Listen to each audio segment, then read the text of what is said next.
Przede wszystkim pierwsze zajęcia z cyklu Aktywna Mama przez 9 miesięcy. Jest to kontynuacja zorganizowanego przez Akademię Wychowania Fizycznego w Białej eventu dla mam przyszłych, ale też tych, które są obecnie już w ciąży w różnym stopniu zaawansowania. Te zajęcia mają na celu uzupełnienie całego programu, gdyż jest to cykl zajęć i na sali, na basenie, spotkań z ginekologiem prowadzącym, czy też z dietetykiem. Raz, że jest to działalność prozdrowotna, relaksacyjna, taka społeczna, panie się integrują, mają swoją grupę zainteresowania, mogą jak gdyby też nawiązać kontakty, ale wymienić się doświadczeniami.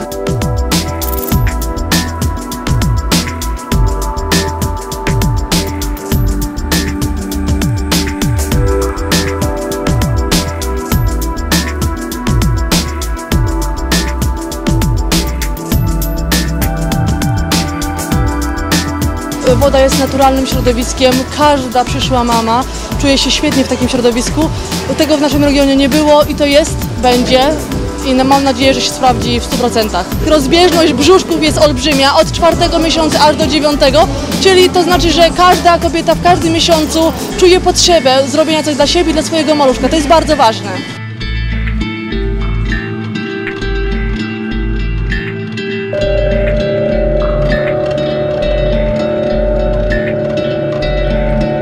Nie wiem, czy będą studentami AWF-u, może byłoby to za monotonne, ale chcemy, żeby woda w tym cyklu była czymś takim środowiskiem jak środowisko naturalne na zewnątrz, jak jazda rowerem, gdyż nauka pływania jest jedną z podstawowych wartości, którą powinniśmy w pewien sposób zaadoptować od najmłodszych dzieci, ale też kontynuować do najstarszego wieku.